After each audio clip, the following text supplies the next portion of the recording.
Awesome. Okay. Hi. Hi, How are you doing? I'm doing well. You Oh my doing well? goodness. We're glasses twins, so this I makes know. sense. Yeah, yours are fire. They're fire. Those look good. Listen, you're so stylish, just like your Oh, mama. So thank you. I I've become a you did right. minimalist recently, so I'm kind of trying to figure out what that means and the style, trying to figure out what that looks like, but I take from her, so it's been cool. Well, thank you so much for agreeing to do this with me. I really wanted to make sure that I have representation from women, especially who have done unconventional things by, stepping into careers or areas that require a lot, but then move into a place that many people have access to, but still require the best of us. And I believe that you're a great representation of that. And you have done so many things in your life. um, the obvious, which is being a two-time WNBA champion. And you've recently moved into your book that's out, speaking to individuals. You're an executive life coach for 15 plus years. You really help people develop their careers after being an athlete. You were a basketball coach for 3 different colleges, so many different things. How does Yolanda today feel about her life, considering where you started by winning these championships and where you are now? I feel great about my life. Yeah.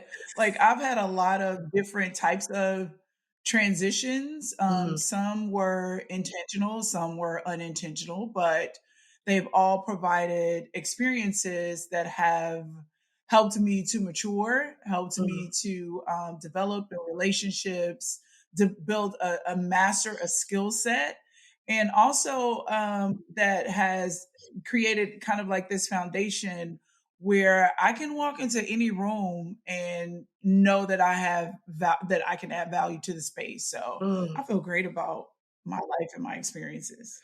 I love that because I think there's this kind of space that people in my generation are in right now, especially that so many of us are kind of on autopilot working through life. And there's this fear that we won't feel fulfilled or like we've made a mark in life in some way. So to know, even after doing so many things and still building on that in a different space, that still feels fulfilling for you.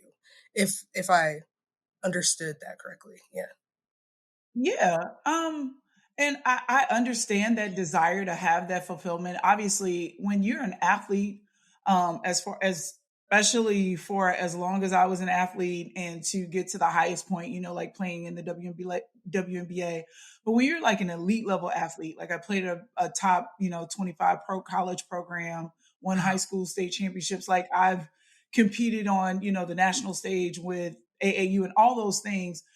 Any athlete that plays a sport for so long and you make it to the pinnacle of that sport, you do it for the love of the game. Mm. And back then when I played, there was no, like, the WNBA was just forming, and child, we were making, we were being paid in monopoly money, so it Yeah. wasn't even real money. Like, you know what I'm saying? So Yeah. we had to have, a deep love and connection for the game. And of course, there was fulfillment. You get Mhm. fulfillment from being in your what you believe to be your assignment, I believe, or Mm. your purpose, right?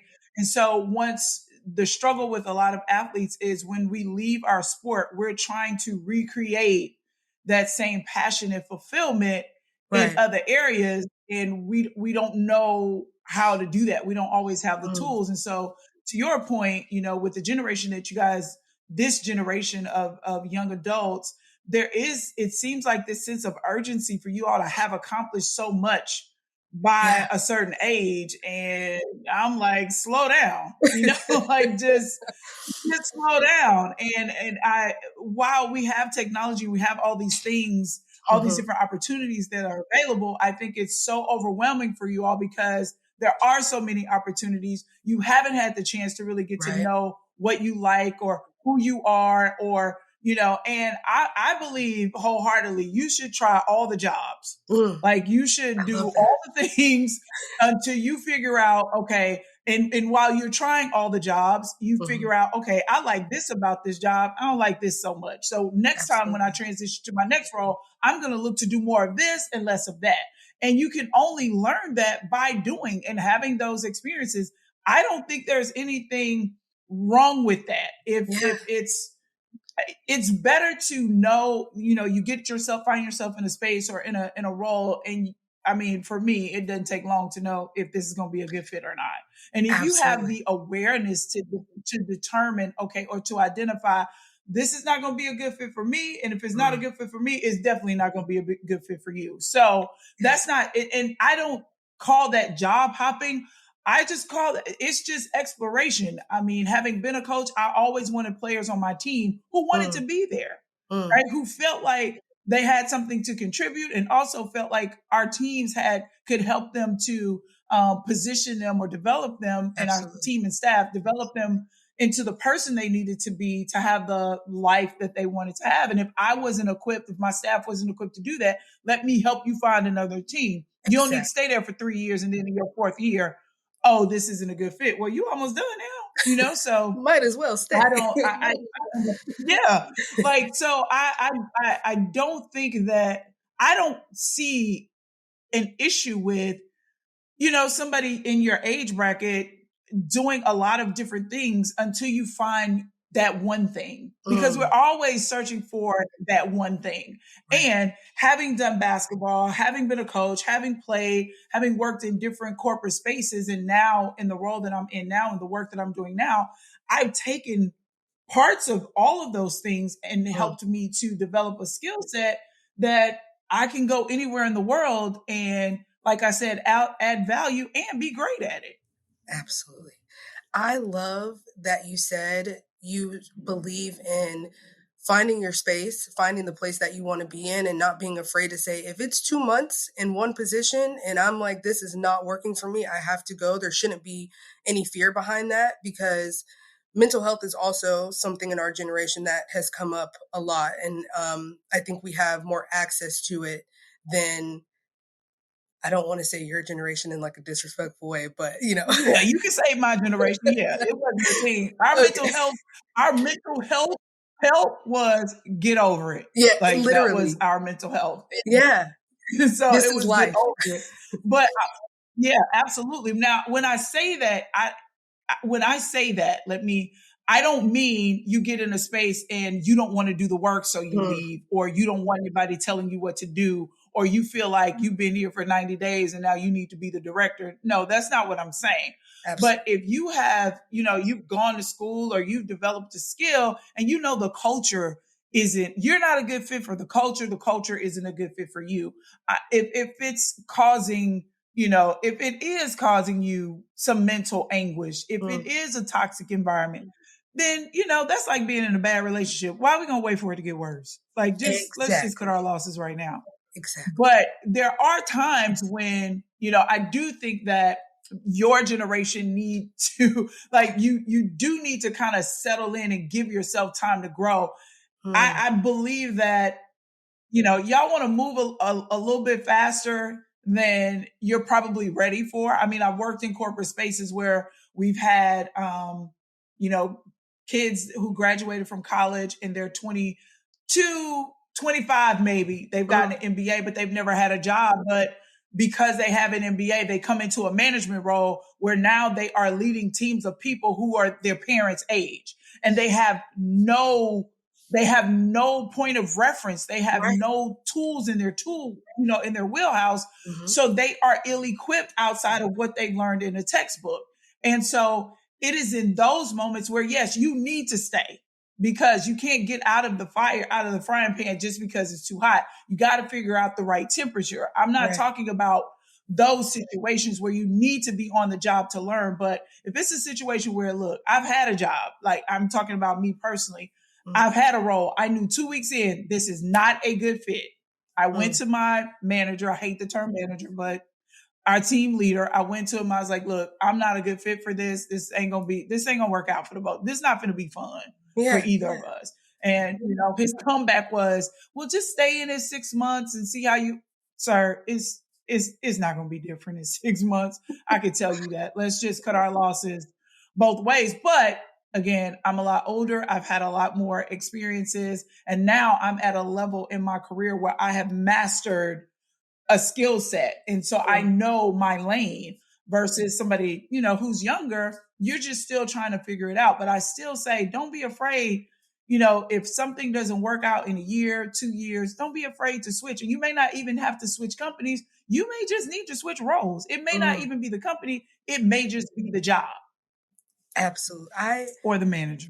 You may just need to switch teams. Because sometimes the managers, it's a personality thing. It's not that you don't have the skills, or the company might not just work for who you are. And something that I'm a huge I TikTok all the time. Like, I make TikTok videos, and one thing that I really talked about on there was something that you touched on, which was slowing down, and then also having experience and not being afraid to step into new spaces that might be uncomfortable. Allowing yourself to be vulnerable and knowing that you might not be the best person in the room or fully equipped to be in that room, but you Right. are in that room for a reason. So when you're mentoring individuals that are athletes previously, or even if they weren't athletes, but they're going into these roles and trying to kind of find their path, what are some things that you find that they struggle with that makes them either feel not empowered to move into the direction that they want to go in, or into their passionate fields, or kind of what holds them back, like character traits or things that they could work on to become better?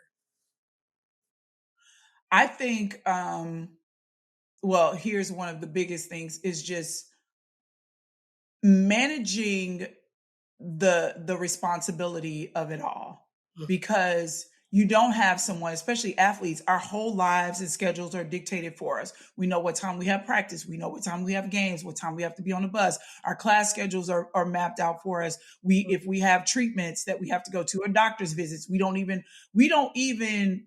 schedule those on our own. Like, our athletes are handheld the entire time that they are in those spaces, and then having to step out of that, and the responsibility is on you. And it's not even just athletes, but just young people, period, especially those who've been fortunate enough to have a supportive family group, and they've had parents who have been there and, kind of like guiding them and being able to help them make decisions. Well, now if you are out here, and you're being a big girl or a big boy, and you're being a whole adult, and that responsibility is on you, it can be overwhelming. So some of the things that I see that are some of the skill set that I see that is missing is, number one, mental toughness. Some stuff you just gonna have to go through. You can't learn it unless you go through it. The second thing is just self-awareness and emotional intelligence. It's okay to be in your feelings, but you can't stay there. Yeah. Like, Yeah. like you can be in your feelings, but you can't stay there. And being able to understand, being able to receive feedback, knowing that you're not, like you just said, it's hard for somebody who's always been catered to come into a space where now you're not the best person, you're not the smartest person in the room, you're not the top performer, nobody's rolling out the red carpet for you. So now you're having to, I dare I say, prove yourself. I can't really think of another word, but you're having to prove your worth now, Yeah. because companies are investing, 60, 70, hundreds of thousands of dollars into you, and they want a return on their investment. So just understanding, being aware, being emotionally intelligent, having self-awareness and understanding, being confident in the things that you know, but being honest about the things that you don't know, so that you can ask questions. And that's the other thing, knowing, asking the right questions, but asking the right person the right questions, right? I've mentored, since I've been in my current role, at my current job. I've mentored a lot of early in career professionals, meaning these babies just graduated college in May, and they started here at this global Fortune 100 company in August, and they're like, okay, mind blown, I don't even Yeah. know what to do. They don't know where to go. They don't know how to have a career conversation. They don't know how to advocate for themselves. So I would say that the thing that's missing the most is just those basic human skills. Mm, Not even the tech, because y'all run tech, okay? Because y'all know the tech stuff, but just the human skills, like how to have a conversation, how to say I'm not okay mhm. without breaking down, crying, and throwing a temper tantrum. Like just basic human skills. Yeah.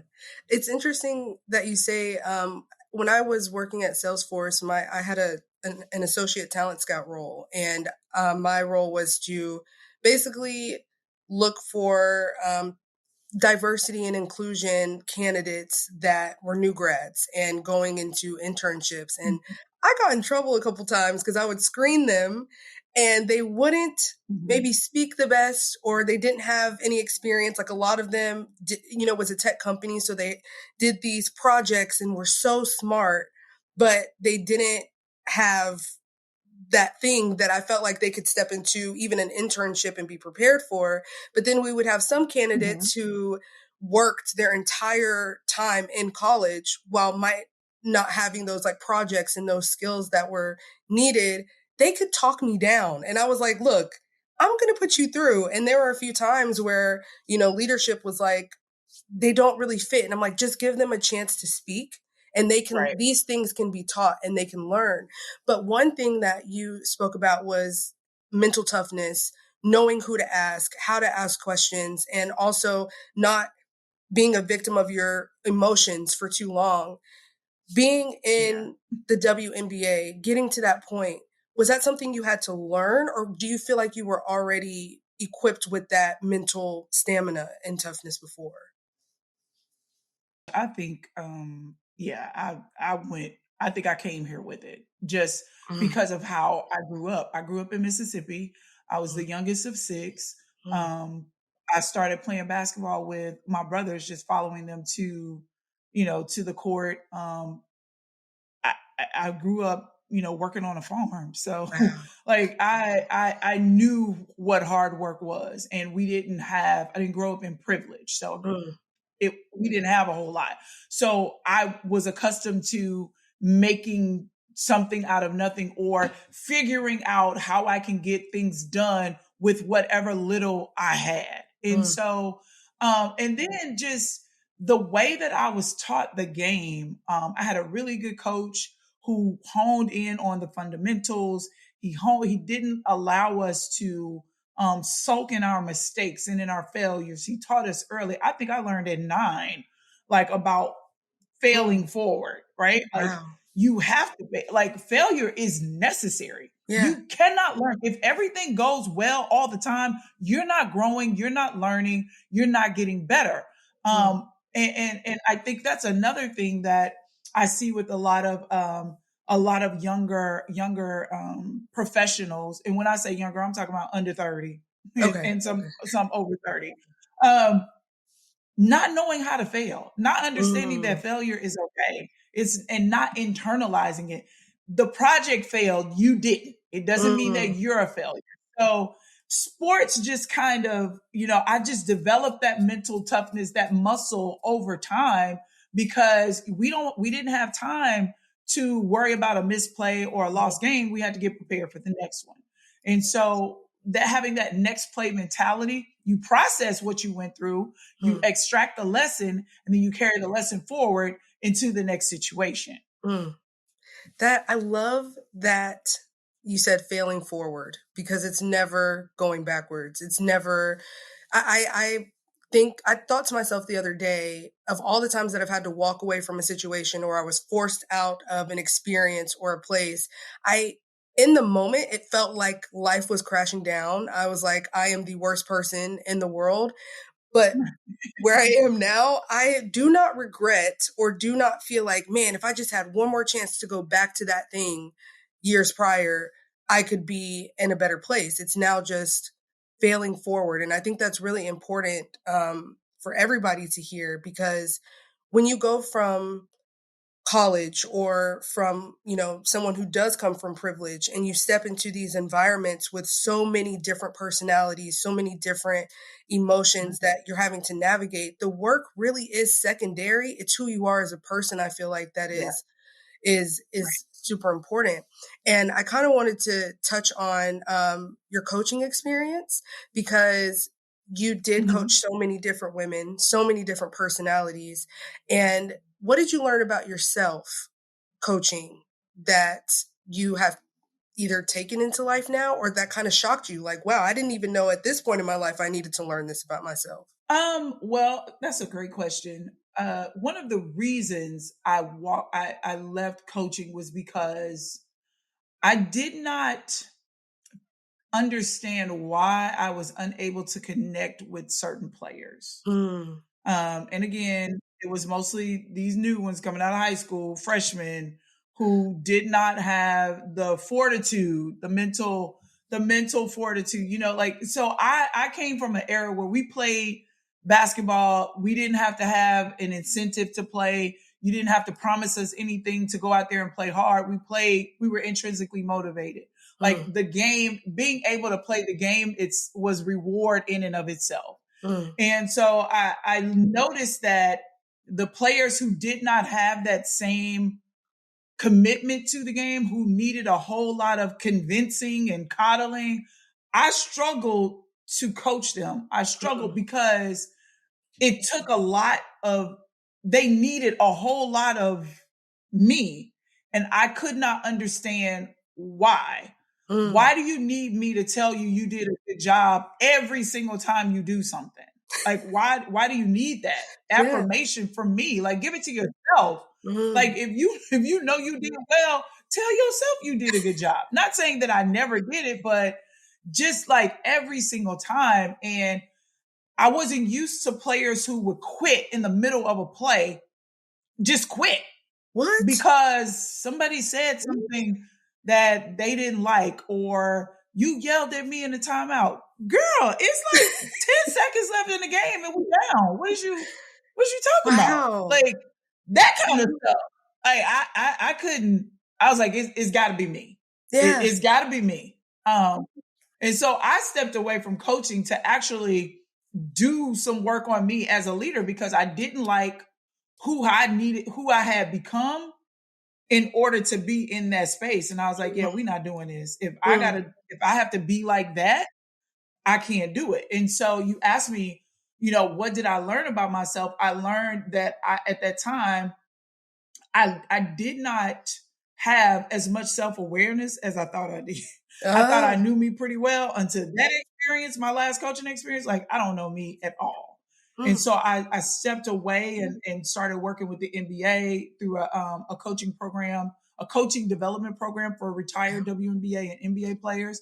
And I was able to, see and be around, learn leadership at a different level, being in the rooms with GMs and mm, presidents of operations and seeing how, these NBA players were preparing for the draft and just that mentality and what it takes to run a team and how you deal with the different personalities. Like, how are you as a coach if you make 3 million, your player makes 30 million? Like, how do you develop that relationship enough to where he listens to you when he can like get you fired like that? wow. So yeah, just it taught me, coaching taught me that I wasn't as self-aware as I thought I was. Mm. That's so interesting, because I I think going into sports, I mean, when I played basketball, I didn't really look to, I mean, you look to your coach, like you said, you would give that support, you would give that, like, hey, like you did a great job, whatever. But I didn't look to them as a parent to tell me that, like, Right. this is what I need to do, Right. or like, yeah, like give me that validation. So it's a sticky situation, because do you feel like, and I know I keep speaking about our generation, but I know that a lot of your work has to Mhm. do with, younger adults, but how do Yeah. you Mhm. parent someone that's my age or today to teach them to have that mental strength and agility? Because someone like my dad, like he's always like telling me, "Why are you crying?" And I'm like, "I just need you." And he's like, "We didn't have that." So, how do you Yeah. parent? so, our generation to Well, so I have kids. I have a yeah. 30-year-old, I have a 26-year-old, and then I got 15-year-olds. They're twins. Wow. So I'm kind of experiencing, they're teaching me, to Mm, be honest. But I would say, like, it takes a lot for, like, in my generation, it works both ways. Like, we mm. have to meet in the middle. And I see on social media all the time where I'm Gen X, where people are saying, oh, Gen X has disappeared and where are y'all and all this Yeah. stuff. And you have this kind of like battle going on. It's like, look, we here, but we tired. You know what I'm saying? Like, we've had to parent ourselves and we've had to raise our kids. But I think that, for one, I feel like our generation we have a responsibility, right? Mhm. Um, to teach you how to be accountable. Mm. Because the mistake that we made is, because we had it so hard growing up, we wanted to make it easier for you all. So we took away some of the struggle Mm. that we experienced that Yeah. made us so mentally strong, right? And so I think that the way that we rectify it is to have those conversations, say, listen, the reason that I tried to take away some of it is because I wanted somebody to take it away from me. Mm. But if we look back, if we hadn't experienced the struggle, we wouldn't be who we are. Now, having said that, I do believe that because the world has changed, and the world that I knew growing up doesn't even exist anymore. Mhm. So being able to step into this new world that we live in, this new way of doing things, where you guys can just, hey Siri, ask her a question and she'll give you the answer. Whereas Yeah. we had to go to the library, we had to go get an encyclopedia if you could afford it, that kind of thing. So I think, you say, how do we parent? I don't think it's so much a part. I don't really parent, because I have about four mentees who are Okay. all under 30, who are all guys and men and women, and they're all at different stages. And so what I do is I ask a lot of questions to help them come up with the answer themselves. I Mm. don't do a lot of, you should do this or you should do that, right? Because we had to figure things out. I create a space with my mentees to help, to where they have to figure things out, and I'm kind of just the support. If Right. I'm not telling them what to do. Now, if they ask me what would I do, of course I tell them, but I just ask questions to help them think of it from a different perspective. Because most of the times when they call me, and especially if they have something going on, they in their feelings. And I'm like, Mm. okay, are you finished or are you done? Okay, now that you're done crying, how did that change the Yeah. situation? And what are we going to do moving forward? Right? Because, Mm. like I said, you can be in your feelings, you just can't stay there. That is Look, major. Siri. She heard you. Yeah, Yeah. you can be in your feelings. Yeah, you can be in your feelings. You just can't stay there. So I just kind of create a space for them to help them, get in your feelings and get out. Yeah. Like, feel Yeah. what you're feeling. You got about, like 5 minutes, 10 at the most, and then we need to be thinking about a solution. And the other Mm. thing is, they can only, our the way that we agree to work with each other is, and this is kind of our designed alliance. This is how we agree to show up with each other. You Mm. can't bring me a problem without also bringing me a solution. Like, You we're not sound. going to sit up and cry about the Ooh. problem. If you want to, yeah, like, if you want to cry about the problem, you're going to have to go get you a therapist, baby, Yeah. because I can't help you. We're not going to sit up and cry about the same thing for a week. That's what we're Oh not my going to do. gosh. But if you bring me a problem, then you got to bring me a solution, and let's talk through the solutions. Mm. You sound just like my mom. Like, she is always That's why like, we're friends. right. She's always like, okay, before you call me, think of a solution. Think of everything that you can do first. I'll let you cry. And Right. every time I call her and I'm like emotional, she's silent. She's literally for a few minutes. And then she's like, okay, so did you prepare your solutions for this call? If not, call me back and we'll talk about it.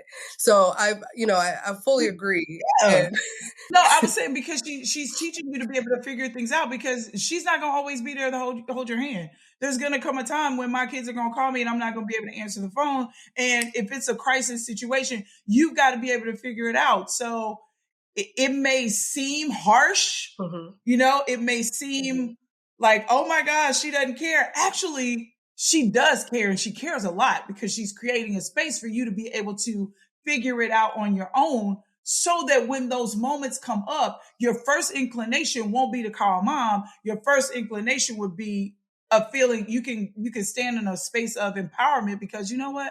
Let me just take a minute and step back and look at the situation and figure Yeah. this out. And then you try it. If it works, it does, or if it doesn't work, you could at least feel good about yourself, and that helps to build your self-confidence and your self-belief. I at least did try. Yeah. And it may not have worked out 100% the way that I wanted to, but I did make some progress, right? Absolutely. Absolutely. I mean, that's the thing of, again, like ties into when you said failing forward. Like I tried, it might not have worked, but at least now I can call and say, can't be mad at me because I did give some effort. Okay. Like, can I get an A for Right, effort? But right, something right.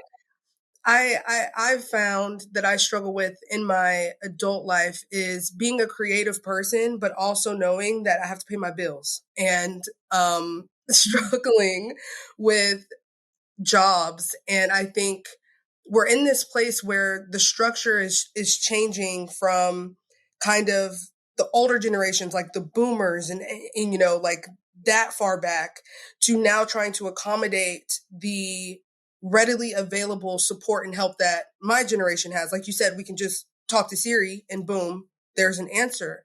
And I Right. find that I get a little antsy. I get a little bored and just like, okay, I need the next thing, and I don't know how to stay in one place, but my bills force me to. So as you're coaching, Because they'll do it.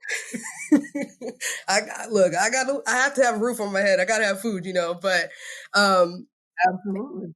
yeah, as you're coaching individuals, where do you see the corporate, I don't want to say market, but the environments heading? Do you think in the next 2 or 3 years, you know, Gen Z, millennials are going to be fulfilled fully in the workplace by the things that we want? Or do you see that it's still going to be kind of like a push and pull from each side? I think you all need to manage your expectations.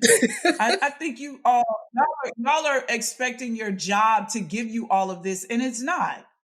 Yeah. It's not. I don't know where y'all get that from. Like your job is not gonna give you the fulfillment personally and professionally. Like if you get it, great, but Hmm. that's not even your job. That's not the responsibility of your employer to make sure that you are personally fulfilled. Because if you sign up and you agree, you sign your contract, your employment agreement, and you say, I agree to exchange these amount of hours of my time for X Hmm. amount of dollars, and you know that's what you signed up for. Now Yeah. you have to say, okay, what do I need from my job professionally? Because professionally is what they're responsible for. Your professional growth, right? That's what they're responsible for. Your personal growth is just that. It's Mm. personal. So that's on you.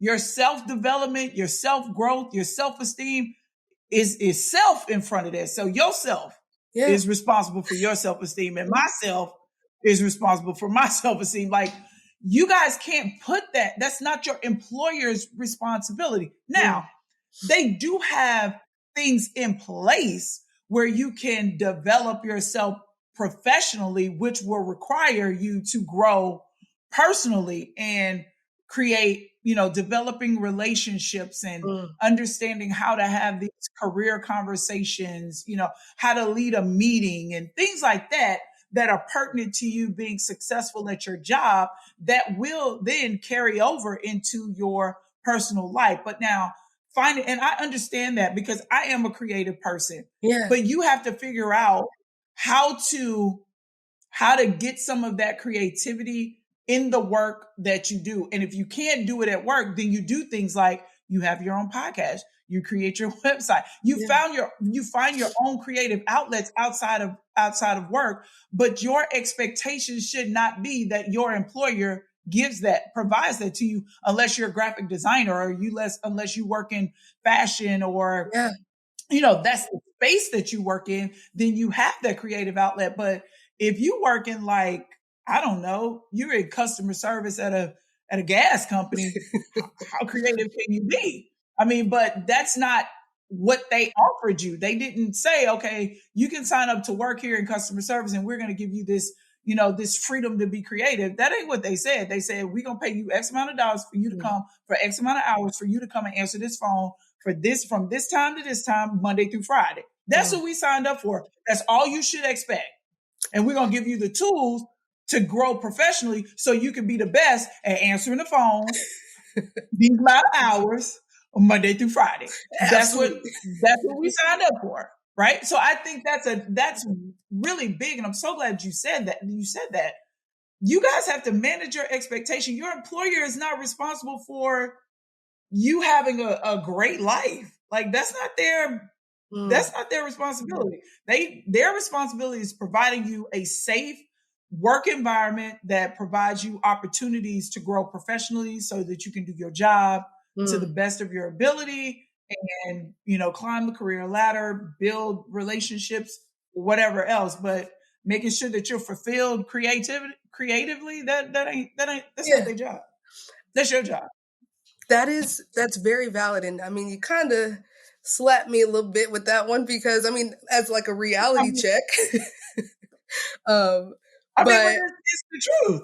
It is. Yeah. And I think this is kind of, I have two questions, but the first one I'm going to ask is moving off of that. Writing your book, being in the position that you're in now, mentoring individuals, work-life balance, I think is another thing that's super huge and something that I have faced with my current employer, where I find that I'm working from 9 to 9 on the weekend, sometimes Sunday nights to catch up with my work and still trying to manage, having a life. I'm so sorry, my dog. How do you find that balance and how do you demand that balance and set that expectation of like, this is what I can give you. And this is what you require of me, but I'm going to stand firm in saying I have to have a life outside of my job. Okay. So I'm going to go around the corner. I'm going to go around the block just to get across the street. So bear with me. I believe that work-life balance is a myth. What I believe that people are searching for is work-life fit. How does this job fit into my current life? To understand that, you've got to know what you need at this juncture in your life. Do you need the ability? Do you need your weekends free? So if off rip, I cannot have a job that requires me to work on the weekends. You should not have a job that requires you to work on the weekends. Off rip. A job that requires you to work on the weekends and is not a good fit for your life. Yeah. You're never going to be able to have balance, whatever kind of balance you're looking for. So it is really taking time to sit down with you and say, okay, at this stage of my life, not career, but at this stage of my life, who I am right now, what do I need? I need to be able to afford my lifestyle. What is that lifestyle? Okay, is this a need or is this a want? I need my weekends free so I can get my creativity. I don't want to have to work past 5 o'clock, right? I want to be able to do work where I'm working with this group of people, or I need a job where I can do this kind of work. Like you have to really sit down and be intentional and put all these things out on paper. Yeah. This is what I need. And then when you're looking at a job or your current job, okay, balance what you're getting from your job in terms of time freedom, in terms of pay, in terms of opportunities for growth, all of those things, and see, does this current job fit into the life, like into my life based on what I said I need.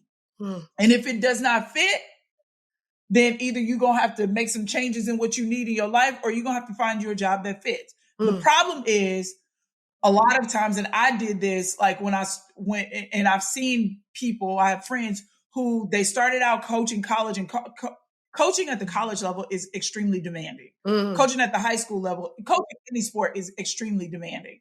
Yeah. They started out and they were single, right? Didn't have any kids, so they could stay on the road all the time, recruiting. They could be in the gym all the time with the players, be on call.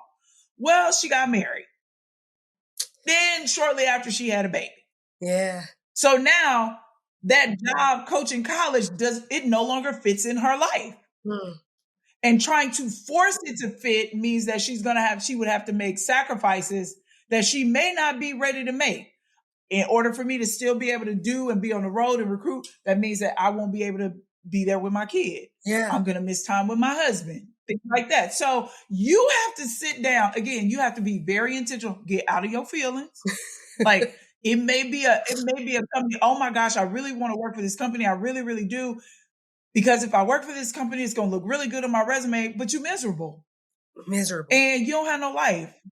And you crying before you go into work. Like Yeah. who wants to live like, and you hate your job, you hate your boss because it's not providing the quality of life that you desire. Listen, this is my thing. Mm-hmm. I believe everybody deserves to have a job that they want, get the job they want, doing work that they love, that affords them the lifestyle that they desire. Mm. That is what a job has to be for me, a career. It has to be the one that I want, doing work that I absolutely love, that affords me the lifestyle that I desire.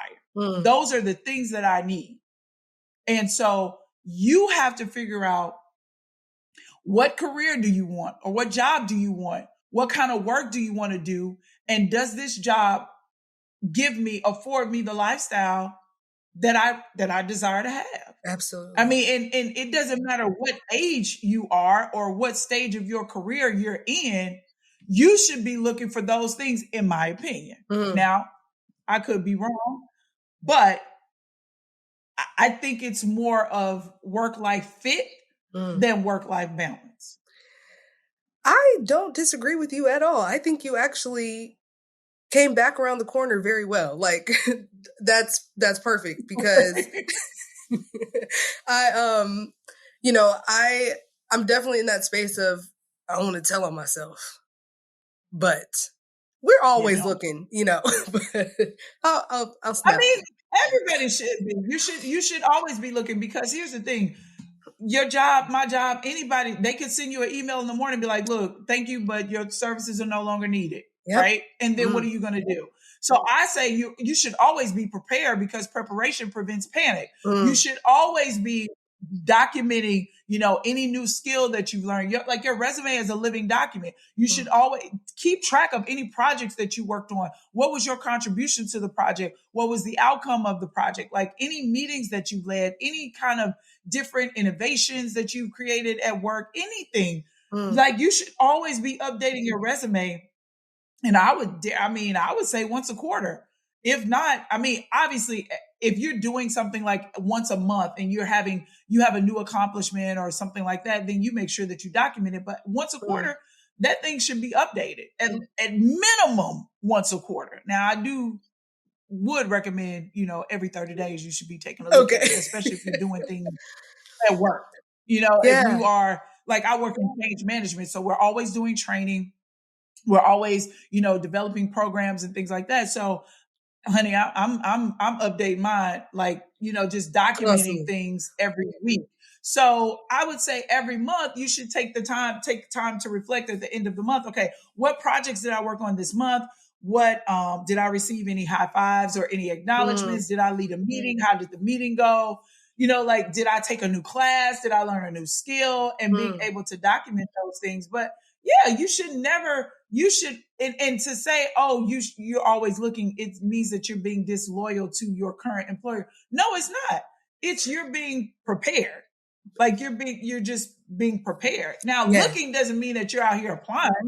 Like, right. It doesn't mean that. But you definitely should always be seeing, okay, what is even if it's for only to see, what's the job market looking like? What are the skills that are in high demand right now? Like, and because what we're doing is we're shifting to a skills-based economy. It's no longer where you have to have a degree, or you have to have, of course, if you're going to be an accountant or a lawyer or a doctor, you need a degree. I'm going to need you to be in school. But for a lot of these roles, especially in tech, do you have the training? Do you have the knowledge? Do you have the skill set? Do you have any experience? Like, you can create any kind of, a career path so many different ways, but it's personal development. It's personal growth. So it's personal for you. So the onus is on you to make this happen. Like, it's not up to your employer to say, okay, you need to upskill in this area. If Right. you know that you want to move up to a new level and you need skills, then it's up to you to go out and get them. Your Mm. employer may provide courses or may have partnerships with universities where you can get tuition discounts, but at the end of the day, you own your career. Mm.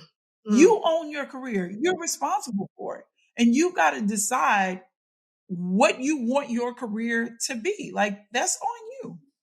I I love that, and it leads me to ask, seeing a Black woman in such a great, or on such a great level in the corporate world, what is really the issue with diversity and inclusion, and what do you think are really holding back people of color from being in these high positions? Okay. What I've seen is a lot of black on black crime in corporate America, first of Oh all. my gosh. Like, we don't we don't do a very good job of helping other people of color up, Yeah. because it's so hard sometimes to get in those spaces. Like, I was just having a conversation with one of our VPs. Again, I was the only black person in the room. It was Mm. all women, but I was the only black person. At my previous company, I was there for a few years. I was the only black person on my team, and I was Mm. on a couple different teams. I was the only black person on that team I'm on now. I'm the only black. Matter of fact, I'm one of maybe 3 black people on our entire floor. Okay, so when you're in your career, you need 3 people, right, on your team. You need a coach, Mhm. you need a mentor, and you need a sponsor, right? Coach is somebody who is going to help you to pull your potential out. Like, they don't necessarily have to have the same experience or knowledge. They just need to be somebody who has some more experience than you, and can Mm. help you answer questions for yourself. A mentor is somebody who talks, like, with you, right? Like, Mm. they talk to you. So a coach talks with you, your mentor talks to you, and your sponsor speaks for you. Right, that Okay. sponsor is the person who has influence at a certain level, who can speak on your behalf to help you get another job, right? Who Mm. can open up doors for you. A mentor is somebody who has probably gone down the path that you're currently on, who can provide insight, who can Mm. provide their own personal experiences, kind of help you, just, okay, this is what I experienced and this is how I did it. And a Mm. coach is that person who's going to really just support you in whatever it is you choose to do. I love that. Right. Yeah. So I think that you asked what the issue is number one, I think diversity and inclusion at some spaces, companies talk it, but they don't do it. Right? They Uh-huh. talk it, but they do not do it. And then when you have those, us African Americans in those roles, it was so hard for them to get there. A lot of them are insecure. What Yeah. I've seen, it's been my experience, that they're afraid to open that door and let somebody else come in, Mhm. because they're afraid that they may lose their space, right? Mm. I've never been a gatekeeper. Like, I'm always, listen, if you're a better person for the job than me, I want you to have it, because if I'm not a good fit for it, I'm gonna be miserable. And I don't want to be Exactly. miserable. Yeah. So if it's your dream, if that's your dream job, let me help you get it. Even though I may be qualified and I could possibly get the job, I probably don't want it. You know what I'm Mm. saying? Like, so I think that number one, we don't support each other enough in the way that we should when we get in those roles, when we have the influence to help other people. Mm. It's too much of, like I said, it's black on black crime. It's too much of that crabs in the barrel mentality. Yeah. It doesn't have to, it can be more than one of us at the table. Like, Hello. it can be more than one of us, right? It Yes. can be more than one of us. And two, the other side of that is, when the opportunities come, a lot of times we aren't prepared. Mm. We spend Mm. so much time complaining and, bickering and mad, having an attitude about not getting the opportunities, that when the door is open for us to have those opportunities, how prepared are we to walk through Mm. that door? So that's the other thing. When we say we want something, when we say we want a seat at that C-suite table, are we prepared for it? Yeah. Like, have you done your homework? Have you just because a person has been in their role for the last 10 years doesn't mean that they're ready for the next level. You can be ineffective and still be in your role for 10 years or Absolutely. 15 years or 5 years, right? So just because you've been in a space for a long time does not mean that you're ready to move up. And just because you haven't been in a space for a long time, maybe you've only been there in 2 years, 3 years, it doesn't mean that you're not prepared to move up, right? So Absolutely. I think that it's twofold. We don't have enough of Black executives who are in those decision making roles Mm. who who are willing to, first of all, we don't have enough of us, and then two, a lot of the ones who are there, they aren't willing to reach back and not give a hand out but give a hand up, even if it's Yeah. just a conversation, even if it's just an introduction. Like, you don't have to give, I don't want something that I didn't earn anyway. Right. But being willing to say, listen, I know this fabulous young lady. She's young, she's bright. I think just have a conversation with her. Let's keep our eye on her. She's a high potential, employee, may be good for leadership in the next year or so. Like, Give let's us do that. something. I don't think that we have I don't think we have enough people doing that. But then two, on the other side of that, I don't think that there are enough of us who are speaking up and saying, listen, Mm. I want this. I want to go to the next level. How can I get there? And then Mm. when they give Mm. you the feedback, implement the action steps. If they say, okay, Mm. well, you may need to, like with me, it's you need to be better about building relationships. Building relationships. I don't Yeah. do well with small talk, and corporate America is riddled with small talk. So I'm getting out of that. Yeah, Yeah. I'm getting out of that because it's necessary. Like, it's necessary. Absolutely. I I oh, you touched on something that has literally been my experience recently where I had a Black manager who I admired and I was so excited to work for because he is just sharp. He is on top of everything. He's passionate. But I felt like, one, the company did not support our working relationship, specifically because certain employees found us to be, I don't want to say threatening, but maybe it made them a little bit uncomfortable, which then indirectly or directly affected our working relationship. And I felt like he was a million times harder on me because he wanted me to be better and he wanted me to do better. But there was also like a certain amount of pressure on him to make sure that I was good enough for where he was going. And so if you were coaching or mentoring someone in a position like that, what conversations are needing to be had? Am I advocating for myself or am I shutting up, doing the work, making sure I'm holding myself accountable, and then hoping that it moves me forward in my career? So, if I were coaching you in that, I would ask you what variables in this situation are within your control. Like, what can Mm. you absolutely control? You have no control over what somebody else's perception is. I mean, like, Hmm. you don't control impact. You can control like the influence that you give and Hmm. how you are interacting and how you are showing up, but you don't control how that lands, right? Right. So my thing would be, you have to identify what you can control in the situation and control what you can control. Focus, like, just kill the noise. Like, Hmm. you cannot concern yourself with what other people are thinking or if they feel threatened or whatever. That's a them problem. That's not a you problem.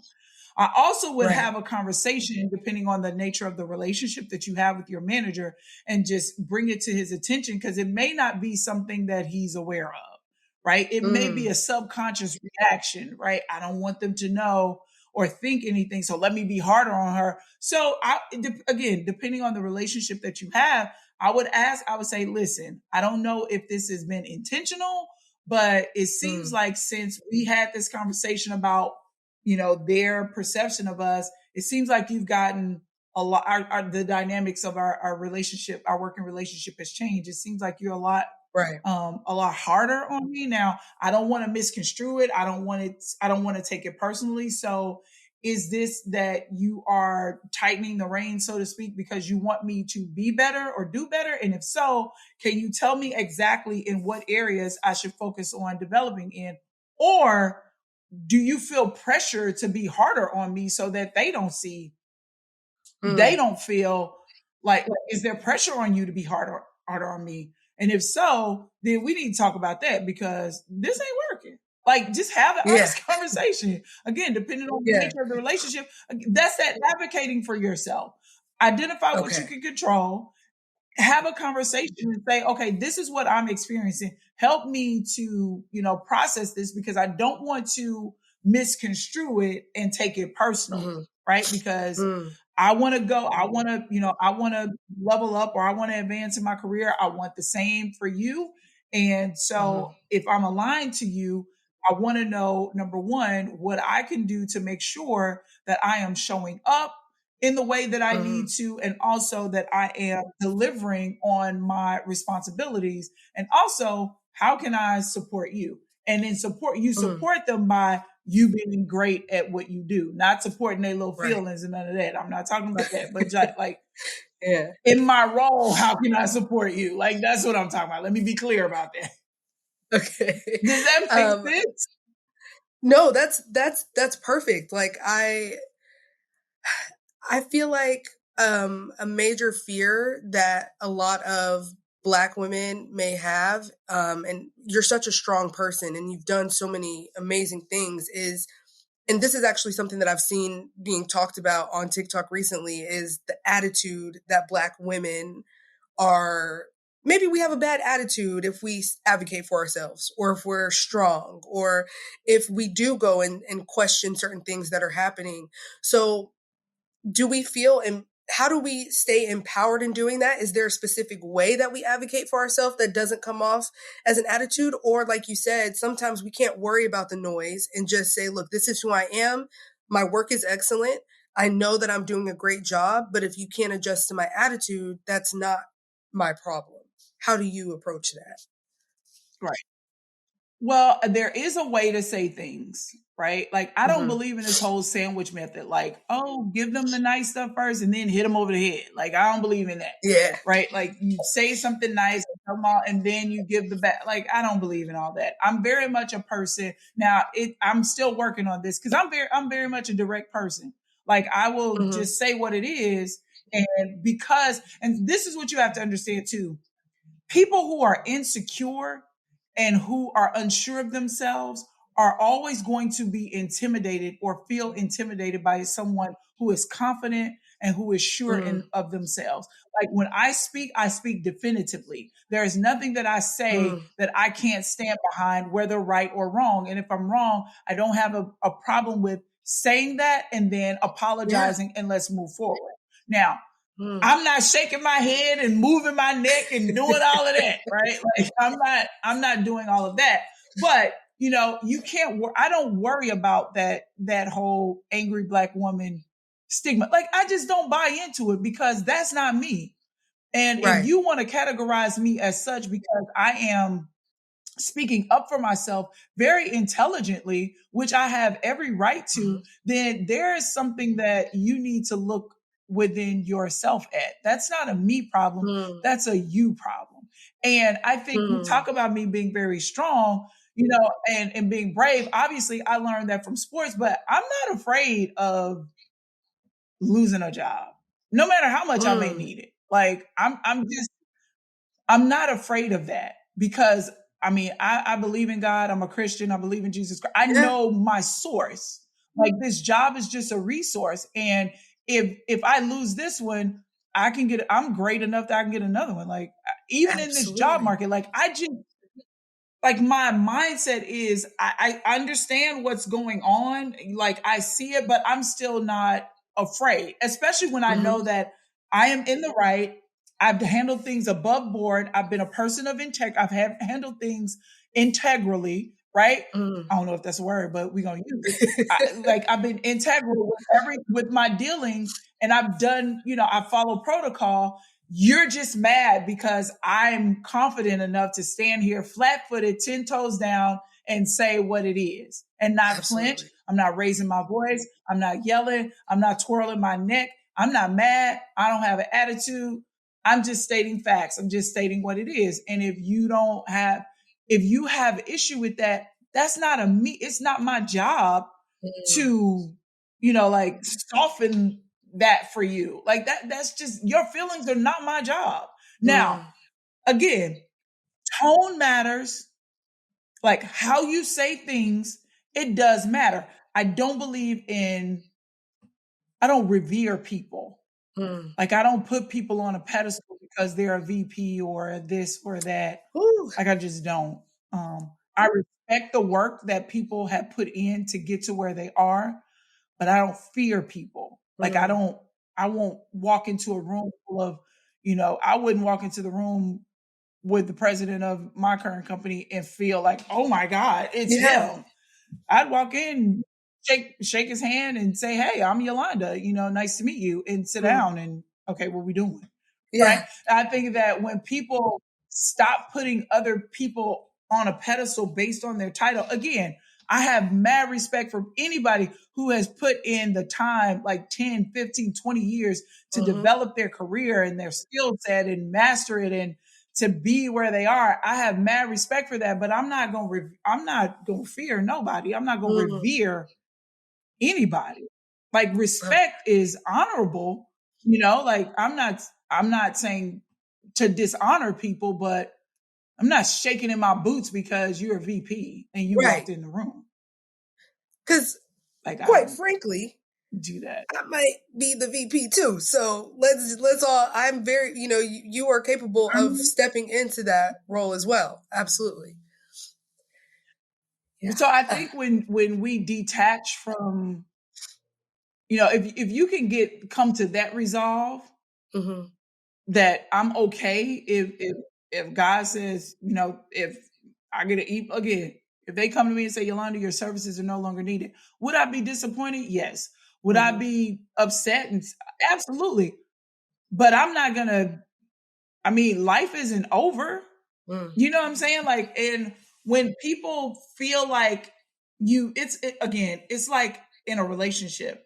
If somebody has made you feel like you can't live without them and you become solely dependent on them, then Mm. they start to treat you a certain kind of way because they Yep. know that they're all that you have, right? And that's not to say that you're not grateful for your job or what have you, but you're not married to any company. Like at the end of Mm. the day, that's your job, your company, not mine. Absolutely. And it's not my business. And so when they start to make cuts because it's going to suit their company, if they feel like they're about to lose money and they need to make cuts, they're not going to care about my feelings. Like they're Absolutely. not going to care about how it impacts my family.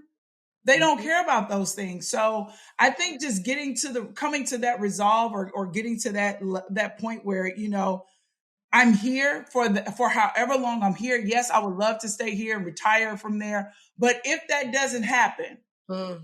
I am confident in my ability and the skills that I've developed up to this point to know that I can go somewhere else to another company and add just as much value there than I did here. And so when you come from that space, then you're okay. You're confident to speak up for yourself. You're confident enough to advocate for yourself. You're confident. You're brave. And it's not easy being brave, I've learned, but when you come to those, when you have those personal convictions, I think that it's easier to kind of stand up for yourself and I not care if they think you the angry black woman or not. I love that. Like I think you hit the nail on the head, and I think um I think we just have to understand that being misunderstood is going to be a part of life, and stigmas and uh cannot think of the word what is it? Not racism, but when you stereotypes. Yes, thank you. My gosh, that is, it's going to be there, and it's up to us to really change the narrative. And it takes one person sometimes to affect one VP's mindset of who Black people are by changing that narrative. So I think you absolutely hit the nail on the head with that. I think too, we got to deal with our own issues and heal our own traumas, because a lot of us are dealing with, we're not healed and we're in the workplace and somebody says something and now you triggered and now you going Yeah. off and then you get reprimanded and now you mad and like, you got, again, that's that self-awareness piece. I know myself well enough to know when I need to remove myself from a conversation. I've learned how to coach myself in certain situations. I know when I'm being triggered. And if I can't remove myself physically, I know how to remove myself mentally, but still be in the room, even if it's for a moment, so that I can, stay in, like come back and be engaged in the conversation without going off on somebody because they said something stupid and sideways, talking on the side of their day. Like, come on. Well, I that actually leads me, what you just said, it leads me to my last question, because the Laylo podcast, I really wanted to create this to amplify voices, especially Black voices of individuals who are doing great things, but also things that aren't super normalized. So, you mentoring and being in the position you're in and coming from where you've been, I think you represent that really well. So I always want to make sure I ask my guest, in this day and time, with your schedule, with your responsibilities, how do you lay low? What are things that you do outside of work in this? I think I mastered laying low, honey, because Really? when I'm off work, I'm off work. Oh yeah, when I'm off work, I'm off work. Like I don't, like I don't. I leave work at work. If something didn't get finished, it'll get finished tomorrow. Love But when that. I get home, I decompress. Like I will find me a good, like right now, I just finished Scandal. Like I watched, Nice. because I didn't watch Scandal when it was on. Yeah. Because I don't really watch TV like that. I'm always either reading, or when I watch things, it's something like self development or something like that. So I'm watching YouTube a lot. So I started just, decompressing. Like find me a series I just started. I think it's called Family Business on Netflix. So I just started watching that. So that's what I do. I mean, or I'll go like my happy spot, like my happy place, happiest place on earth. Um, Outside of just, spending time with God, is Sephora. Baby, I'm in Sephora. Okay? I love it. I am in Sephora. I am playing in makeup. I am doing all the things. Like, yeah, like I find things that make me happy I that love have that. nothing to do with work whatsoever. And it's my time. I'm going to do it. I don't care. I make time for me. Yeah. I'm a priority in my life, but I make it a point when I'm off work, I am off work. When I'm on PTO, I am on PTO. Like Absolutely. I disconnect 100% because I need to know where I begin, where the job ends and Yolanda begins. And I think a lot of, like, being an athlete, we lose ourselves and we lose our identity in the sport. So when we're no longer playing the sports, that's why we struggle a lot, because who we are has so much been like has been a part of sport. Like that's where we got our identity and our confidence. And I see people in corporate America, they become the work, they become the Yeah. job, and you don't know when the job ends. And no, when I leave, when I clock out, I'm clocked out. Peace. 1000% clocked out. Yeah. Well, something that I so appreciate you taking the time, and I'm really invested. My mom, I remember when I first met you, I first of all, I Yes. don't I don't remember a lot of things. I actually just got an app that is helping me like remember names and like facts about people, because I think it's like something to do with ADHD, out of sight, out of mind. So you were someone that I remembered very well. Send me that, Oh, I'll send it to you. Absolutely. Absolutely. Um, please. Yes.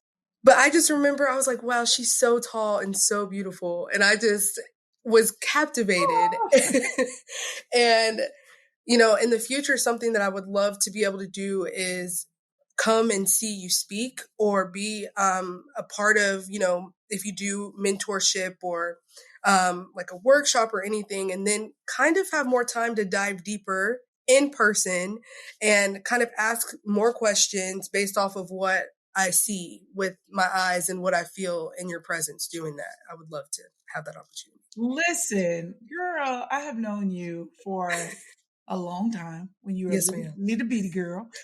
So absolutely, listen, I would love to to talk with you like outside of here. You have my number, Kourtlynn. You Yeah. have my like I know where you live.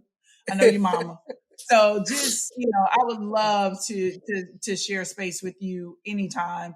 And if Thank you decide that, I would be a good mentor for you, then absolutely. I'll shoot it to you straight, but it'll you. Yeah. definitely be with love. I've always thought the world of you, your brother, your mom, just how close you guys are. And you're such a beautiful girl. Oh, thank And all the you. things that you're doing, I'm so proud of you. Thank you. And I'm so looking forward to seeing you grow in this space with your podcast, because I saw some clips from your previous episodes, and Oh, yeah. I think you're super dope. Thank you Yep. so much. Thank you. And I think the So world, and when I say do this on a deeper level, I want to record again and the world to hear even more because we need absolutely. voices like you. So I appreciate it. Thank you so much. Well, listen, we may have to talk offline because, child, I've been trying to get on TikTok Oh and do yeah. my thing. I just don't have the patience. I can give you the I don't. rundown. That's what I'm talking about. That bridging the gap. Yeah. Cause see, y'all have the patience to sit there and figure stuff out. I'm like, look, this is between TikTok, Instagram, and LinkedIn and YouTube and Facebook, and I don't even know what else is out there. I'm sure it's Snapchat So and many. Threads and all the things. I'm like, it's overwhelming. So Yeah. I yeah. can give So you the we'll definitely have rundown. to talk offline. Okay. Perfect.